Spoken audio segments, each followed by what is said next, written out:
கிறிஸ்துவுக்குள் மிகவும் பிரியமான தேவ பிள்ளைகளை, பரலோகமன்னா நிகழ்ச்சியின் மூலம் உங்களை சந்திப்பதில் என் இருதயம் கர்த்தருக்குள் மிகுந்த மகிழ்ச்சி அடைகிறது. இன்றைய பரலோகமன்னா யார் கையிலும் உன்னை ஒப்பு கொடுக்க மாட்டார். எவ்வளவு பெரிய காரியம்! இன்னைக்கு மனுஷங்க உங்களை ஈஸியாக மற்றவங்க கையில் ஒப்பு கொடுத்துருவாங்க.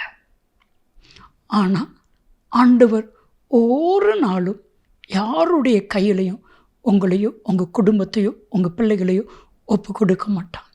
தாவீதுடைய ஒரு ஜெபம், சங்கீதம் 31:8, என் தேவனே, சத்துருவின் கையில் என்னை ஒப்பு கொடாமல் நெருக்கத்தில் இருக்கிற என்னை விசாலத்தில் வையும். கர்த்தர் சத்துருடைய கையில் ஒப்பு கொடுத்தாரா? தாவீதை ஒப்பு கொடுக்கலை. தாவீதை சவுல் எத்தனையோ முறை கொலை செய்ய நினைத்தான். ஆனால் ஒரு முறை கூட ஆண்டவர் சவுல் கையில் தாவீதை ஒப்பு கொடுக்கலை. உங்களையும் ஒரு நாளும் ஒருத்தர் கையிலையும் ஒப்பு கொடுக்க மாட்டா. பிரியமானவர்களே, பைபிள் என்ன சொல்லுகிறது? நான் உன்னை சத்துருவின் கையில் ஒப்பு கொடுப்பதே இல்லை.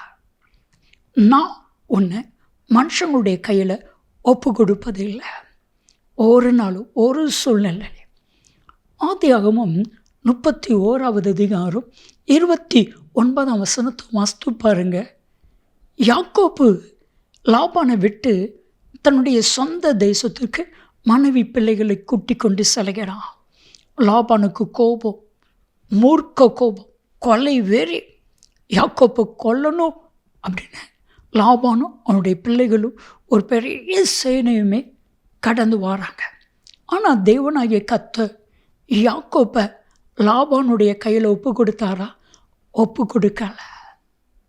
தேவனாகிய கர்த்தர் லாபானை எச்சரித்தார். தரிசனத்திலே தோன்றி யாக்கோப்போட நன்மை என்று தீமை ஒன்று பேசாதபடி எச்சரிக்கையாகிற. அதனுடைய அர்த்தம் என்ன?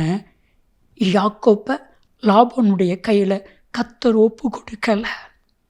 முழு வேதாகமத்தையும் வாஸ்து பாருங்க.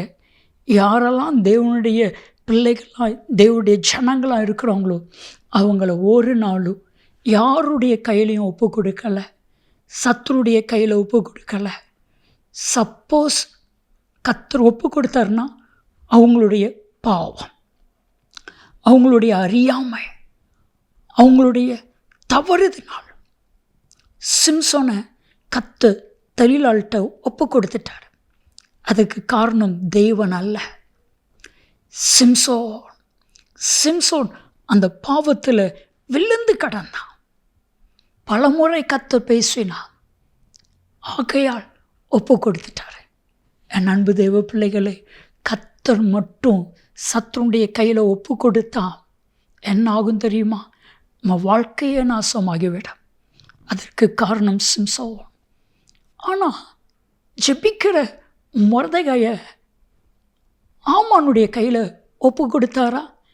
இல்லை, மாறா ஆமான மொர்தெகாயினுடைய கையில் கர்த்தர் ஒப்பு கொடுத்தா.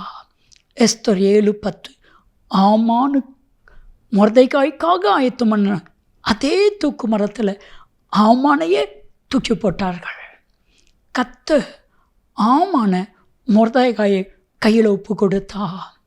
இன்றைக்கும் சத்துரு உங்களை வஞ்சிக்கலாம், அழிச்சிடலாம் அப்படின்னு நினைக்கிறானா? கர்த்தர் ஒரு நாளும் சத்துருடைய கையில் உங்களையும் உங்கள் குடும்பத்தையும் ஒப்பு கொடுக்க மாட்டா. நம்ம டெய்லி செய்ய வேண்டிய ஒரு ஜெபம், ஆண்டவரே, யார் கையிலையும் என்னை ஒப்பு கொடுத்து விடாதிரும். என் அன்பு தேவ பிள்ளைகளே, ஒரு நாளும் ஒரு சூழ்நிலையும் யாருடைய கையிலையும் கர்த்தர் உங்களையோ உங்கள் பிள்ளைகளையோ உங்கள் குடும்பத்தையோ ஒப்பு கொடுக்க மாட்டா. அதிலிருந்து கர்த்தர் விடுதலையாக்குவா. செபிக்கலாமா? அன்பின் தகப்பனே, உம்முடைய பிள்ளைகளை ஒரு நாளும் ஒருபோதும் ஒரு சூழ்நிலையிலும் யார் கையிலையும் ஒப்பு கொடுக்காத தேவன், நீர் அப்படியே செய்கிறதற்காக நன்றி. இயேசு கிறிஸ்துவின் நாமத்தில் செபிக்கிறோம் ஜீவனுள்ள பிதாவே, ஆமென், ஆமென். யார் கையிலையும் உன்னை ஒப்பு கொடுக்க மாட்டான்.